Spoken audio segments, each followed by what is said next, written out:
I think over time I realized a PM's main value is connecting either inputs that you hear from other people, conversations. It's a connection. It's Right. it's connecting everything that you hear about from users. Hmm. That could be from tools like, for example, Ovi. You're seeing that feedback come in. You can be monitoring, for example, if you have a Zendesk, for Right. example, a ticketing system, you can see Hmm. patterns. It's Yeah. really listening, reading, and identifying patterns that you see from all your inputs, directly from your Super users, cool. from your customer success teams that are on the ground Right. talking to customers. It could be Right. from your marketing folks that are seeing, here's where the market trends are, here's Trends are. exactly. And then it could be even from the sales team that are talking to Right. your potential customers.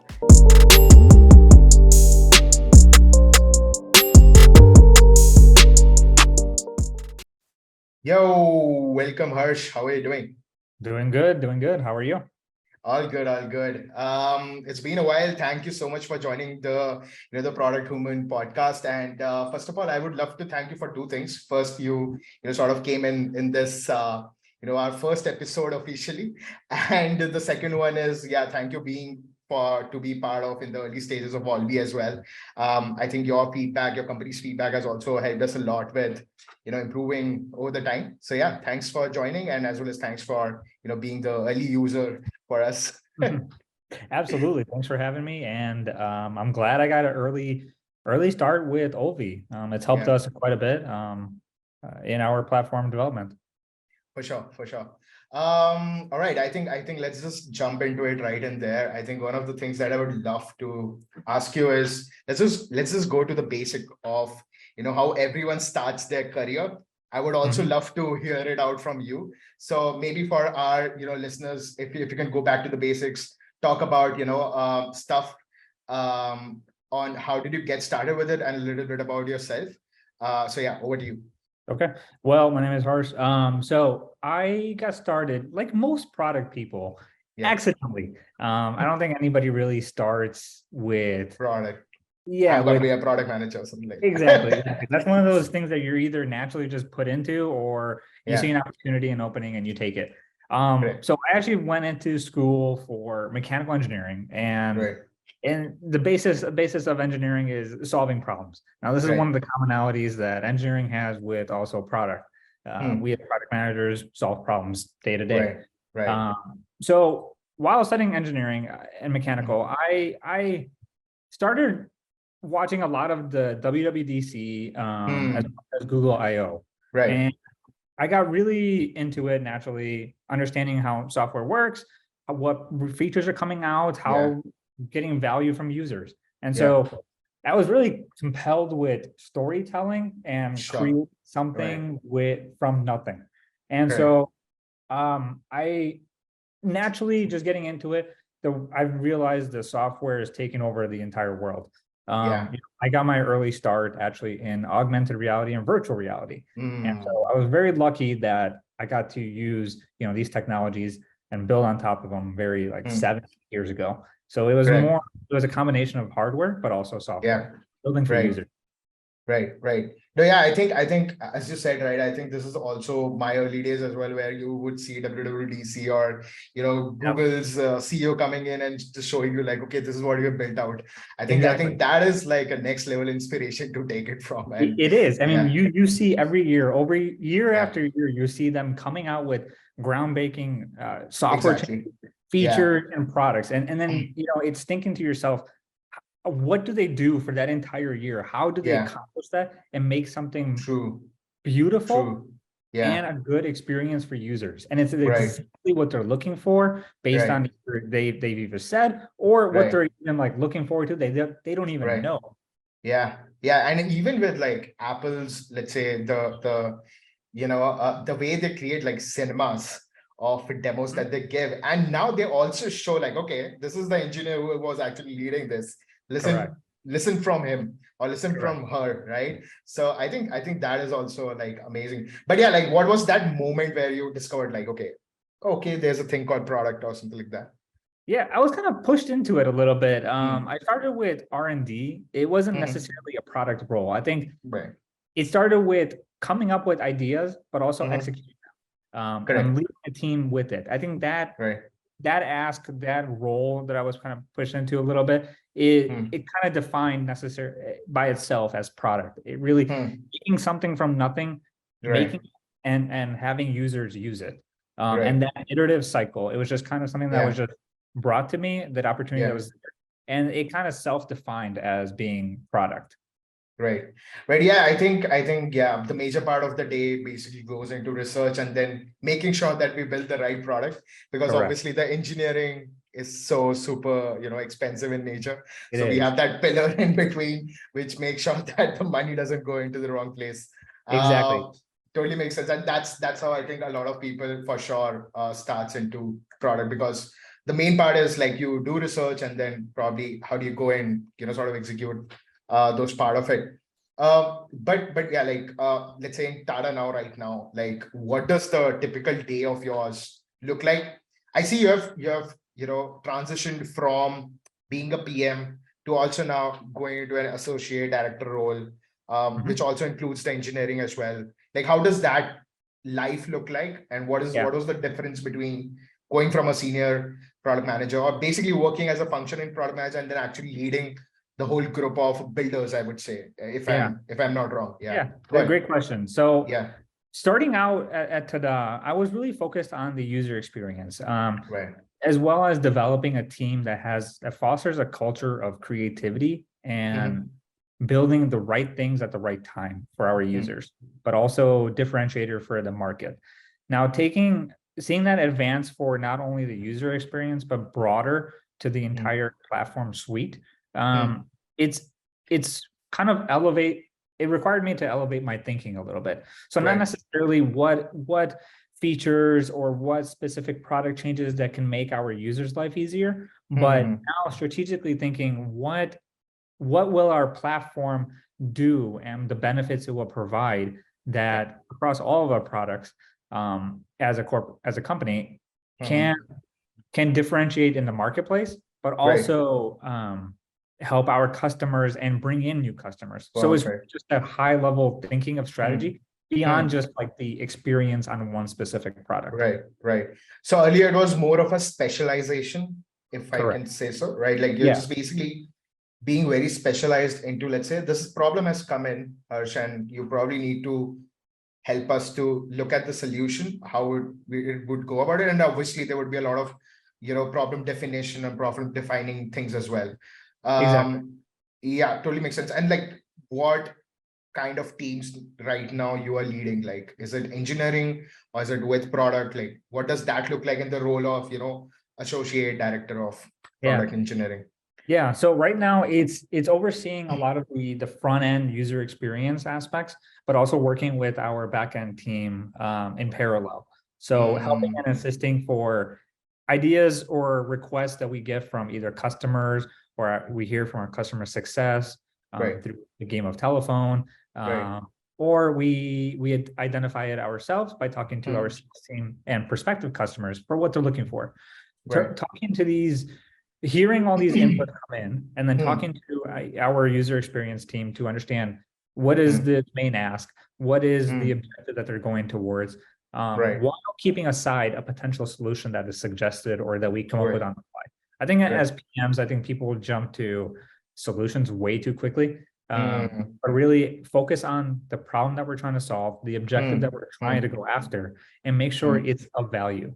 And Right. with talking over or working with the user experience team, our front end team, and working with our back end team allows you Right. to not only think through the approach for how Mm. possible a Right. solution may work, but also Correct. what's the experience you want to create with that user.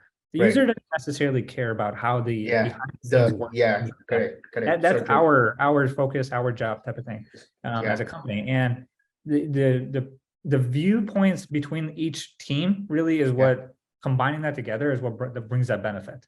Right. Right. And like just to step back a little bit, and probably we can go a little deeper into what you just said, is that in strategy there's a lot to do with not just the current customers and how are they using it, but also as a PM you're also defining the next steps of the product and the company as well, where you haven't created a product over there yet, but there's something that you have seen like, okay, we can actually go over there. So that's a lot of growth stuff. There's a lot of things that are currently there in like, let's say, customer experience. We get like feedback and all those things. And there's the growth thing. Just like, how does that process look like when you are defining it as a strategy level? Like, for example, there's a customer feedback that is coming in to improve the current product, but also as a PM, you're going to the growth part as well, where you don't have a customer, but you see like, okay, because a product is in this section, if we build some of these, we might add up upon, more kind of customers or tap into a different industry altogether and stuff like that. Correct. Because in SaaS, you also need to move into verticals to expand your revenue and things like that. So I just would love to know your thoughts on this. And that's a very good point. That balance, it's a very intricate balance of building for the people that you have today and then creating for the future for the people that you want tomorrow. Right. That balance is very difficult. Really, it's understanding what the company's vision really is. That those business objectives, the company, what the business wants to do. At the end of the day, business is to get more revenue in. For sure. Right. And so at the end of the day, what is the business objectives and how can the platform, what's a vision that the platform can have to build something that's compelling, but also interesting for the future. So really it's tying, what is a business purpose? And then what can you do to aid into that business purpose? And that really comes from, having such things like a roadmap. And really, roadmap, people think of it as, it's the things that we want to do True, over the course of time, and it's all piled in. We'll add it to the backlog and things like that. But really, when I look at a roadmap, I really think about this aspect: is you have your vision for where you want your product and platform to be. A roadmap is necessarily a tool to help you define if your vision is even plausible in the time that you think it's going to take. So really, it's working backwards from, here's my product vision for next year or next 2 years or 5 years. What are the things that I need to do to get there? That is essentially how your roadmap becomes a thing. And if you're realizing that these items in your roadmap are not going to be doable during that time, then you have to start evaluating. Do we hire more? Do you change your scope a little strategy bit? Exactly. Makes sense. It's like you have a goal that is coming either from, let's say, business. I think primarily it might come because it's a B2B stage and like it's a B2B company, so that becomes like a primary thing that you move into revenues a lot, and like the business comes into first, and then from there you're like, okay, these are the business goals. Now how do I as a PM go and keep that roadmap over there? Correct. So I think how do you meet that business goal? Correct.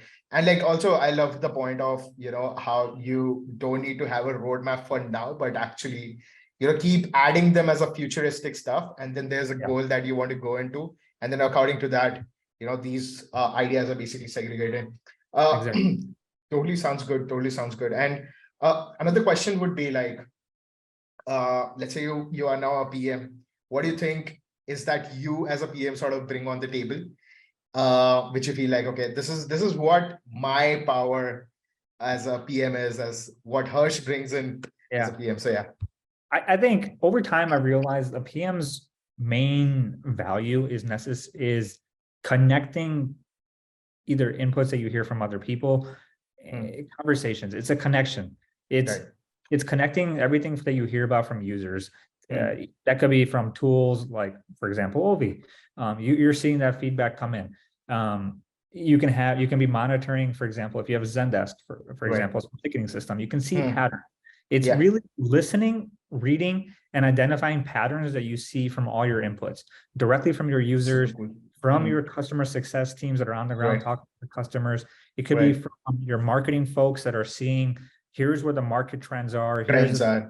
Exactly. And then it could be even from the sales team that are talking to your potential customers. This is how our pitch is. This is what they're responding. This is what they're looking for. And how do we position our platform, our product to one, satisfy our customers that we have today, but also build for the future customers. So really a Right. PM's job is to listen to all of that, hear Right. from every angle aspect, and Right. combine and determine a pattern to focus on the next thing.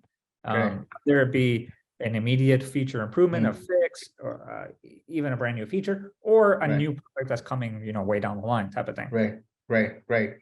Yeah, I mean, this totally makes sense. One of the things and one of the epiphany that I've had, I've been a product designer for like last 5 years, and I worked in high-end enterprise. I've also worked in like, B2C, large scale B2C. One of the things that in SaaS that happens is like, where do you do UX research? For example, Mhm. right?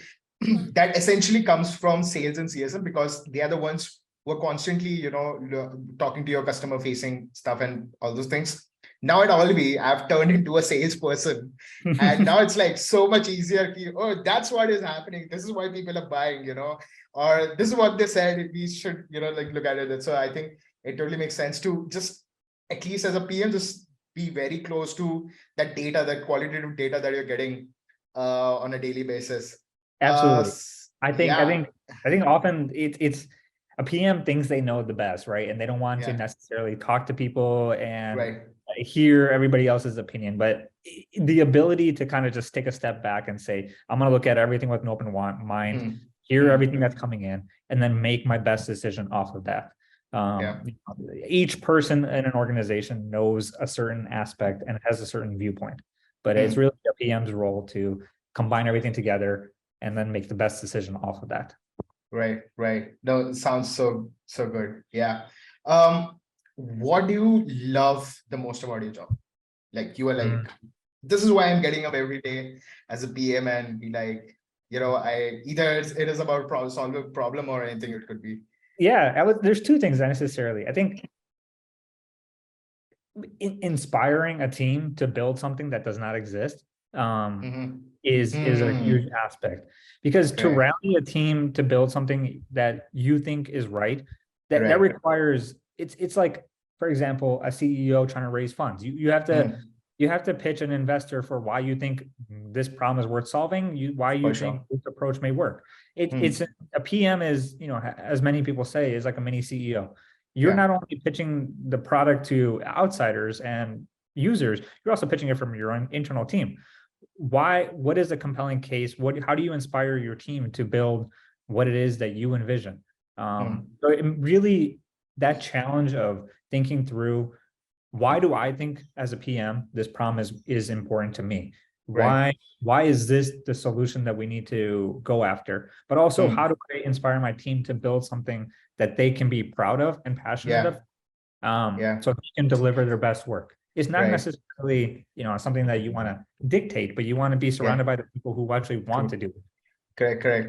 I think one of the things I always say if anyone gets into, design or product roles, first Yeah. of all, you will always be into that small chunk. There'll be like Yep. small number of people that are out there, and they actually have to tell other people that this is what you need to build because this is what my research looks like. I think Exactly. the first thing that I just say is that go be friends with everyone that is out there. So that Yep. next meeting, all you need to do is just wink your eye and Yep. probably they will be able to understand what you're trying to say. But Exactly. Exactly. that is like so super important. But here's the biggest question. Okay, and this is like very important one. Okay. What does Harsh think about ChatGPT? Ooh, what does Harsh think about ChatGPT? What do you think about this whole trend that is coming in, and where do you see OpenAI and AI basically Yeah. coming in, and how does product people gonna embrace it? What do you think about that?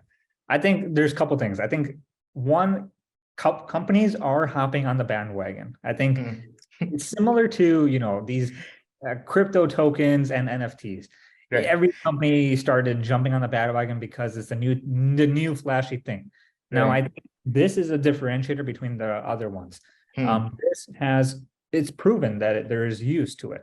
It For all sure, depends on, this ChatGPT technology, for example, OpenAI technology is not different from any other technology for sure. necessarily. If you just take the concept of it, really, I think it's not overhyped. I think it's a practical Hmm.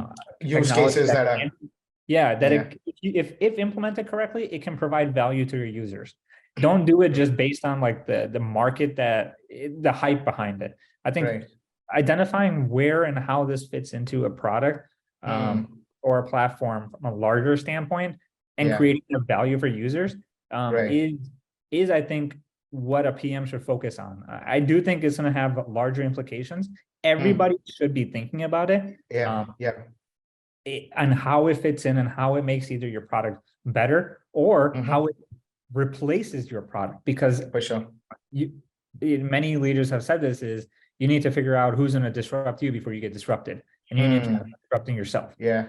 If Yeah. you're on the brink of getting replaced by ChatGPT, you need to figure out, you need to pivot and figure out a way around it, whether it's included as a service offering or into your product Yeah. to have it, but also an alternative, for example. Yeah. Yeah.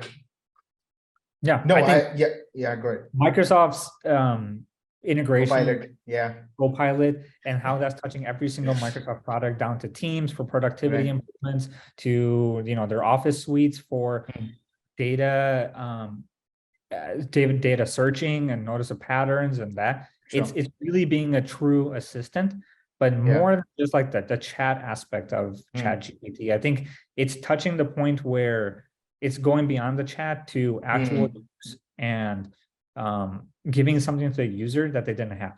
It's like, for example, I'm keep thinking about is Google Sheets has like this explore function, right? Yes. It's the system that's telling For you sure. For sure. something that you don't know, something that you can't see, Yeah. or something that that can help you assist for the thing that you're looking for. Correct. I think Copilot takes that to the next level using the ChatGPT model. I think it's really what are you seeing? What benefits and objectives are you going to get by using this technology? Right. Yeah. No, I think this is so true, right? What you just said. I think the idea is very simple. Earlier, AI was supposed to be built from scratch in your end. Now there's a brain that has already been created with all the data that is like possibly you can think of any logic that you want it to work. All you need to do is probably use your product metadata, use your product data, and to sort of train it into a way that it basically fits in your product and creates like a assistant layer on top of whatever the job to be done. The user is coming to your product, you're just assisting them to another level, right? This is Exactly. what. And it doesn't necessarily have to be a chat box, for example. Too many people see the ChatGPT and then think that, okay, it's just like a AI assistant to help you type and answer your questions. It doesn't necessarily have to be that. It could be, from a user experience standpoint, it could be as simple as a button that does something in the background that provides additional type of value based off of that OpenAI technology.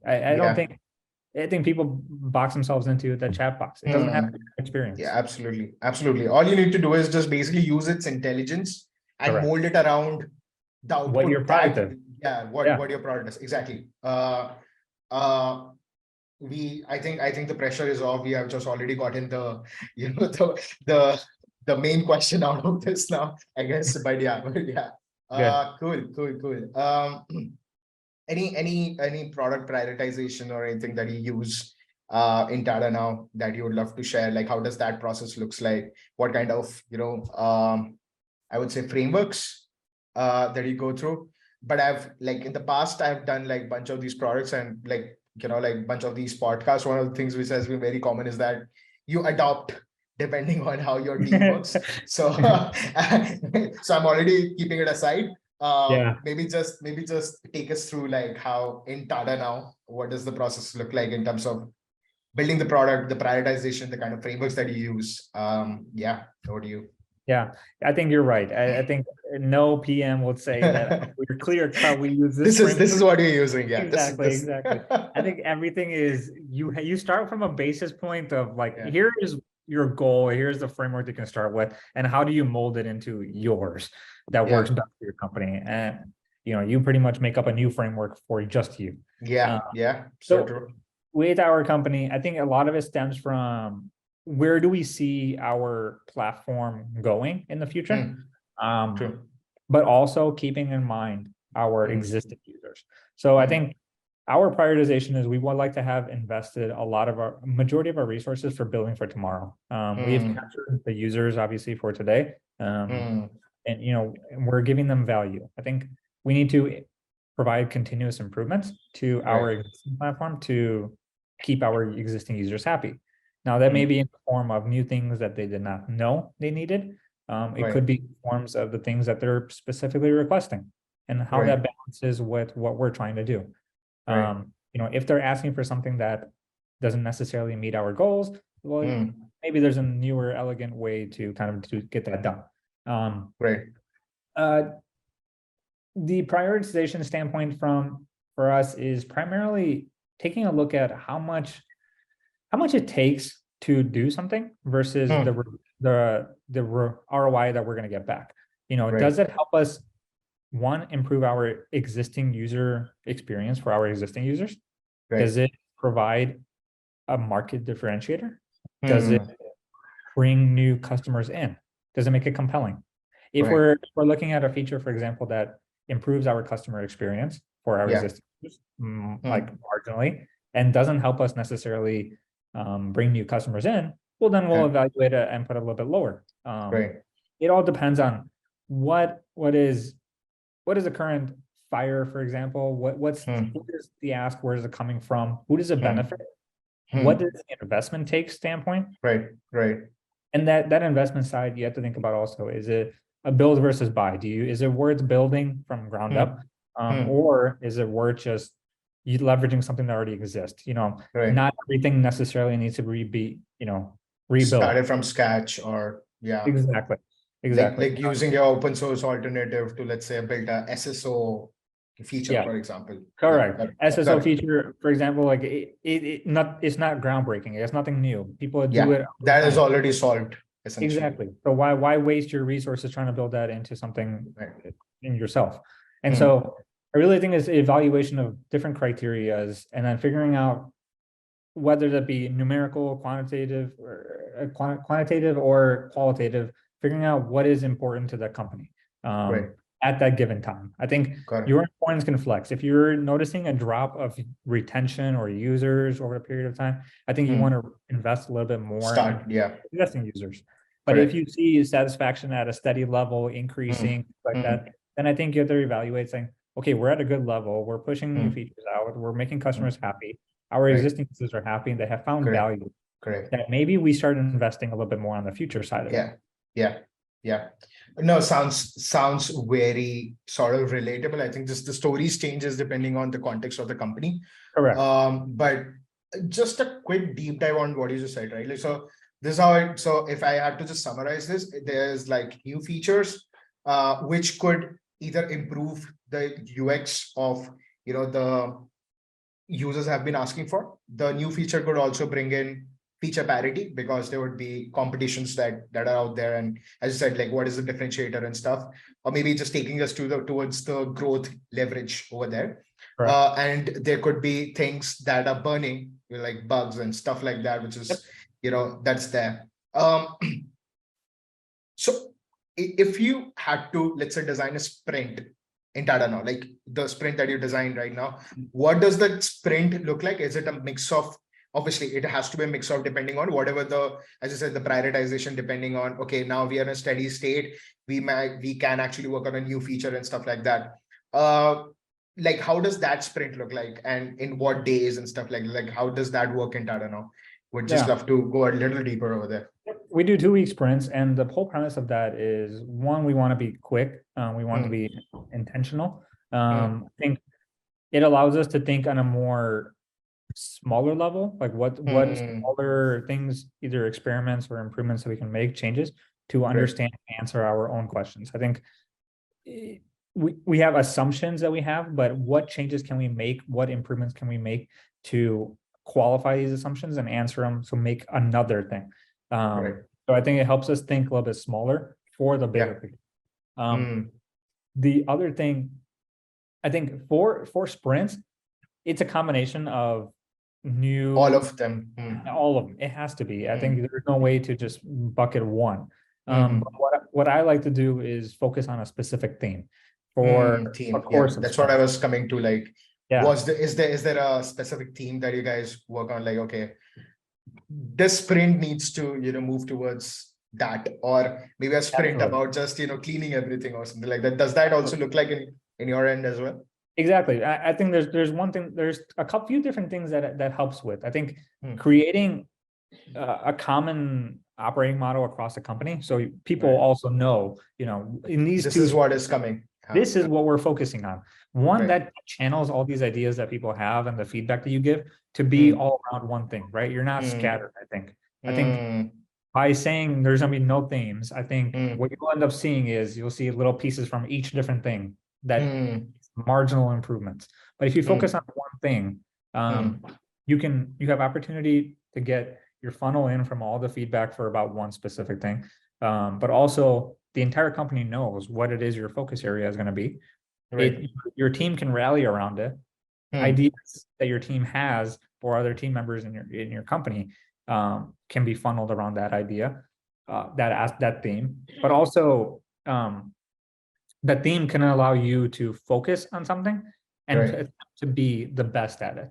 So for Right. example, one of our themes in the past has been like improve our sharing and exporting, right? I Hmm. think a big part of it is, as a platform and tool, you want to, one, keep your users within your product, and then Hmm. two, allow those users to bring more people in naturally with their Correct. organization, especially as a Correct. B2B company. That's like the byproduct metric also that you Exactly. can create because you are just focusing on that one problem. So it's not Exactly. just about sharing and export. It also becomes a opportunity to think about, what other things that I can actually build on top of Exactly, it. exactly. And that Mm, theme kind of branches off new themes for you to focus mm, on. exactly. And so I really think thinking about beyond just the sprints and the things that go Yeah. into it, I think thinking about broader pictures, themes over the course of multiple sprints, but also thinking areas that you want to focus on at a given time is what's truly important. Yeah. Yeah.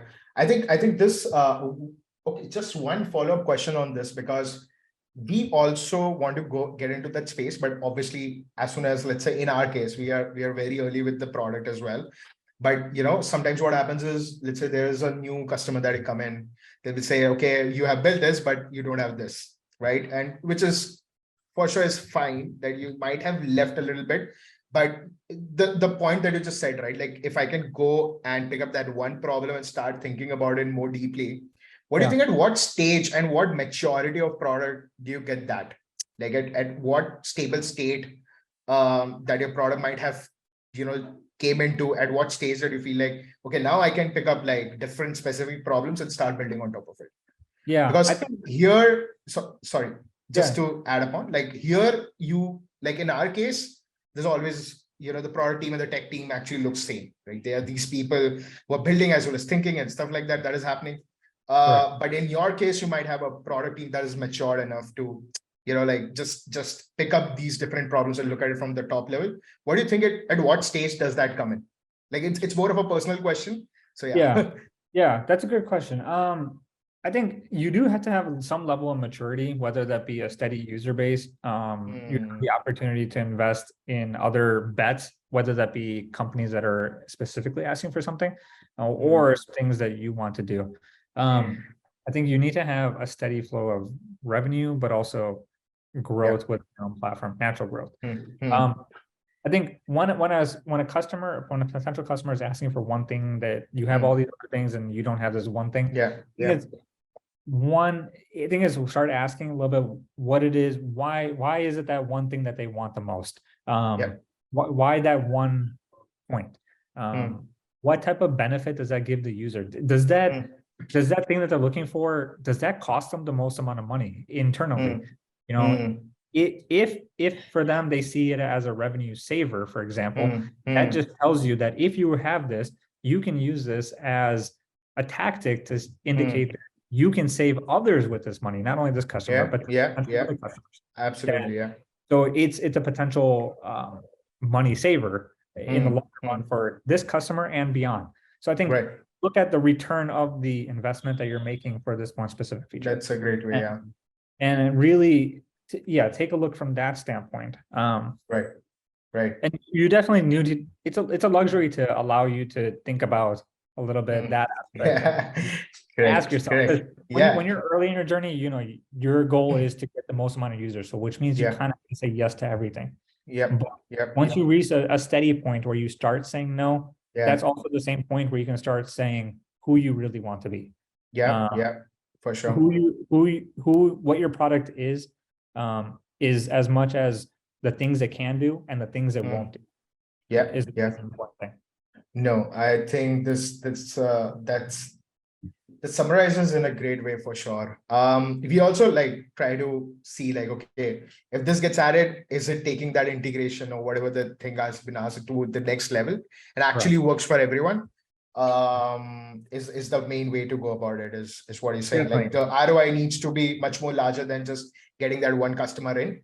Would be a great thing for anyone who is early in their product building stage would love to look at it, because everyone who is in the early stages, they need to keep their product vision as well as, the hugger of getting like those customers and things like that into a balance. So I think that's a great framework. I would say that it got in over here for sure. Yeah, go ahead. You're saying something. I don't think you don't want to get into the business of doing custom integrations for absolutely not. That's a very dangerous territory. I think that's where you get into almost becoming a consultancy. For sure. And so I think you owe it to your investors and your customers to think about it from a product and platform standpoint. And absolutely.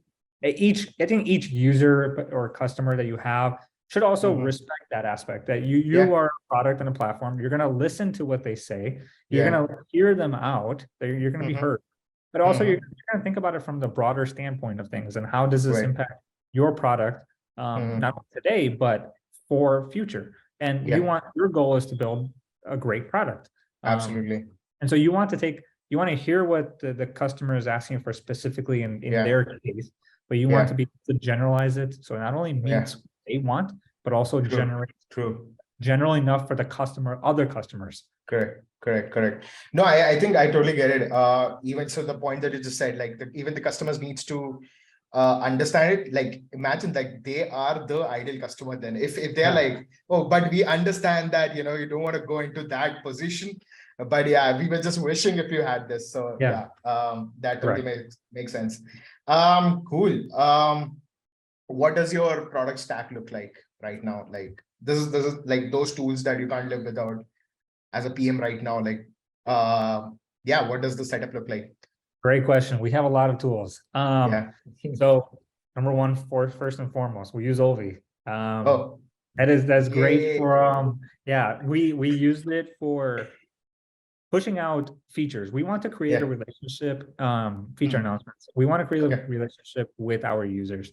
I think because we serve in multiple industries and across different companies and locations and things like that, I think creating a unified message from my standpoint of like, this is the intention for this feature, this is the benefits it provides to the users, and this is why we did it. I think creating a channel where we can communicate directly to our users to tell them why we did what they did and what benefits it can provide to them in a consistent way across every industry, all of our users. I think Olvi helps a big ton in that aspect. The other thing is we use Zendesk for ticketing. So in the application, we have in-app ticketing system where if there's any issues, it can take the trace of where they're at, what happened, and we can see. We use LogRocket actually for replaying sessions. So what we do is essentially, if there's a Zendesk ticket that comes in, issue,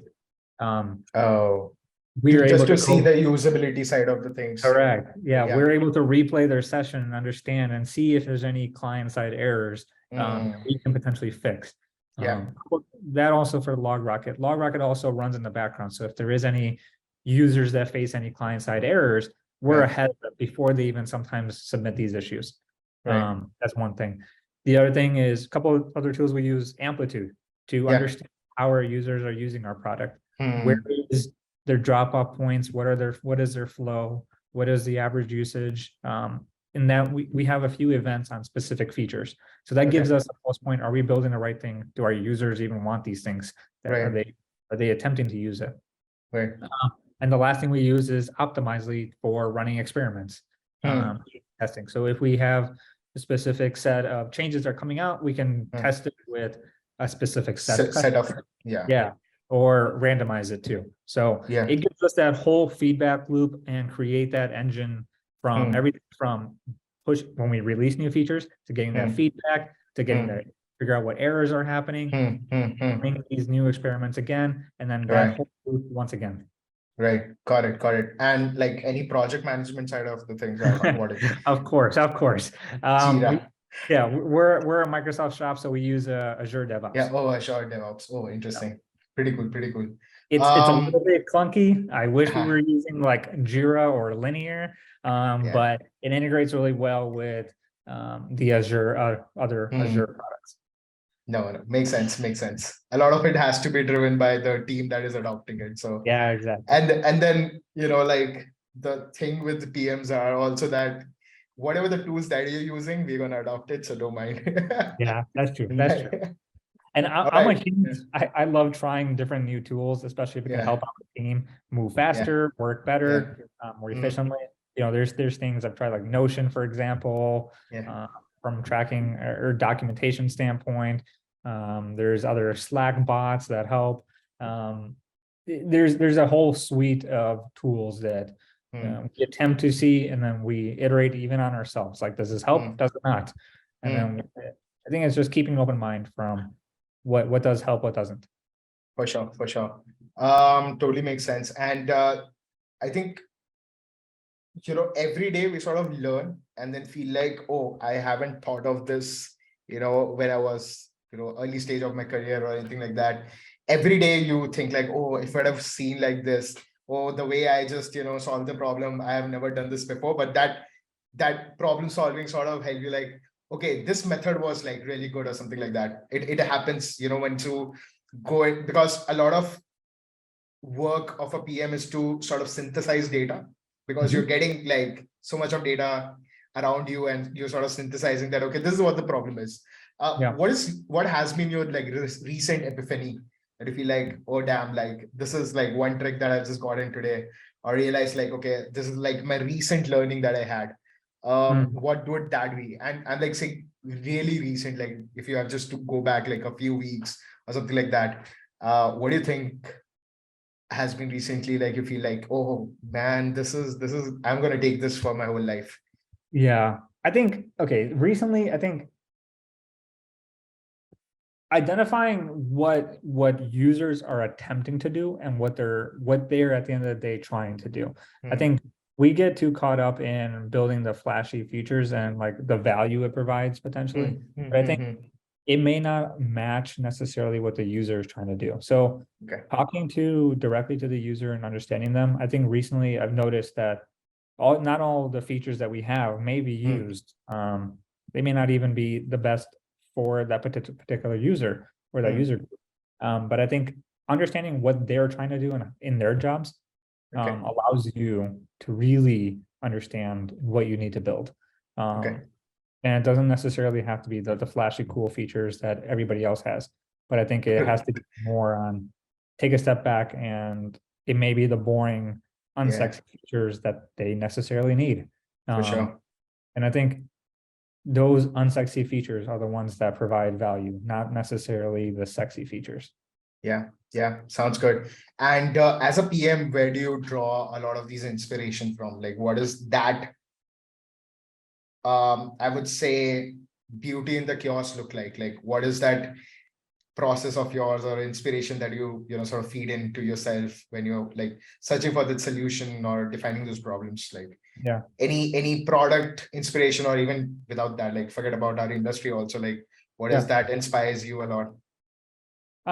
So are you talking about like where do I look for inspiration or in general in life also, or in general even for your product thinking and stuff like that? I think a couple things. I think I take a look at, either as a PM, I take a look at the products I use day to day. What do I as a user for other things, what do I enjoy and why is it? I think really analyzing myself as a potential user for something gives me a different or a PM for a product specifically.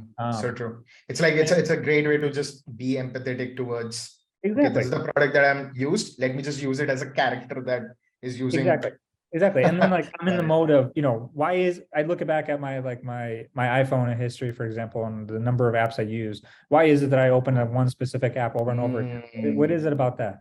What's that Right. pattern that I have myself that I don't even realize? Like it's just running on autopilot, right? And Right. so that You're that subconsciously that habit, opening that again and again. Subconsciously exactly. opening. That habit I have, how is it made? Because that's the same habit that I want my users to have. And so Right. necessarily creating these sticky points with me Mm, as a user for another product mm, is a good lens to look at it.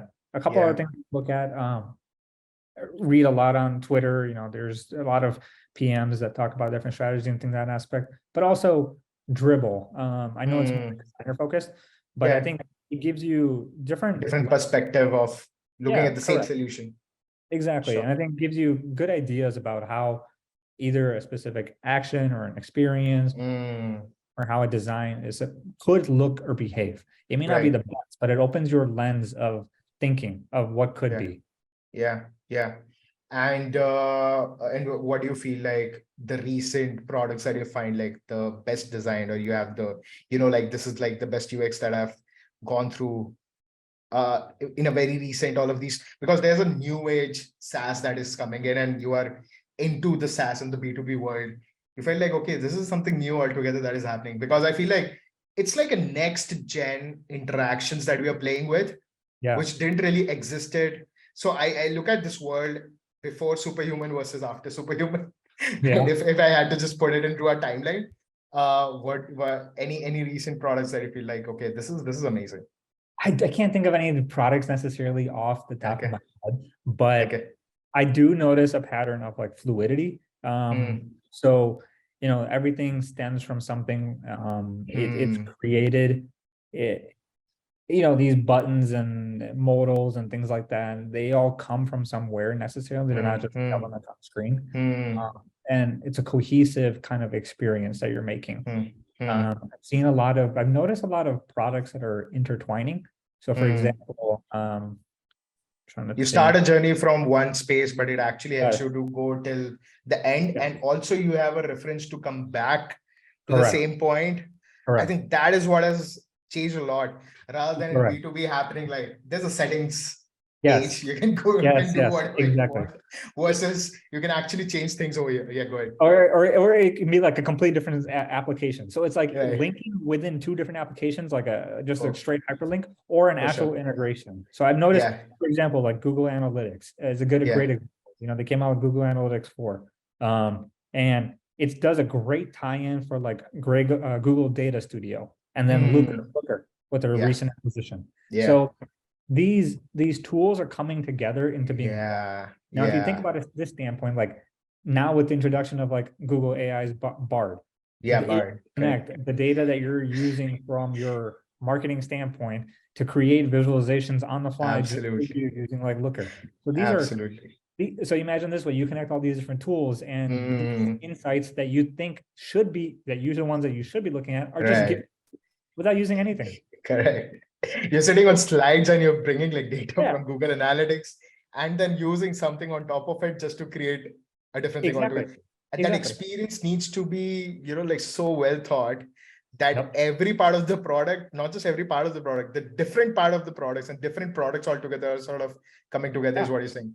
You don't even realize what product you're in, honestly. Right. You start from here, but you end up somewhere Yeah. and then again bring that data over here and stuff like that. Exactly. That's the beautiful part of it is Yeah. it doesn't necessarily, the user doesn't necessarily care what product they're in. I think it's just more, what are they trying to do at that moment in time? Are they trying to connect a new data source or a new website for tracking? Then you're in Google Right. Analytics. But are you trying to create a new visualization standpoint? Then maybe you're in Looker. So I think Yeah. that connection of different products all into one, and then the user not knowing or even caring where they're even at, but really what problem are they solving at that given time? Right. No, I think this actually sums up the whole new interaction world, interactive world that we're looking at it. It doesn't have to be in VR or anything. It's actually happening with you in a, in a software that you're using every day. Yep. Sounds good. Sounds good. All right. So here are like specific questions in the last segment of it. Okay. And we can do it like real quick. what is that one career tip that you would love to give to any listener who just want to either jump to product or just help them imagine like what the product world basically looks like if I had to sum up that. Yeah. The product world primarily focuses on really understanding users, what they're trying to do. Not what you think they're doing, but what they're really trying. I think try to get as much as information as you can before jumping to a solution. I think like I said in this interview earlier, I think it's very easy to jump to solutions. Take a moment, step back, start asking questions and learning first. For sure. And your solution may be right. Often more than not, they're probably wrong. Right. Got it. All right. Yeah. Thanks a lot for joining in. And if you're running any newsletter or anything that you would love to promote, anything like that, this is like the time for you to speak up probably. I'm not promoting anything right now though.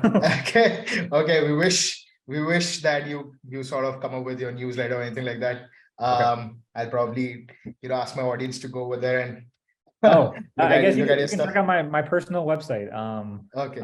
Awesome. hshah.xyz. It gives you a good example of all the various projects and things that I've done and my thoughts on it. Perfect. And one last moment, if you can take and let me know, like, what do you think about this podcast? Did you enjoy this interview? How was it? Maybe an open feedback right in over here, and probably tell our listeners to to say that listen to the ProductHooman podcast. Yeah, so go ahead. Yeah, so I love the ProductHooman podcast. I think it gives you good insight onto a product manager's life, what they're thinking about that moment, and how it fits into what they're developing. So I love listening, hearing other PMs' kind of point of view. Right. Perfect. And how was it for you? Like, did you feel good doing this podcast? Yeah, it felt good. It felt really conversational. It didn't feel like necessarily an interview. I think I love not knowing the answers or questions off the top of the door. Right. Yeah, that was supposed to be a secret, but you just revealed it. But never mind. Good. Sorry. Yeah. I think that's good. I think it felt very conversational. It was fun. Yeah. All right. Yep. Thanks for joining again, and see you next time. Will do. Thanks for having me.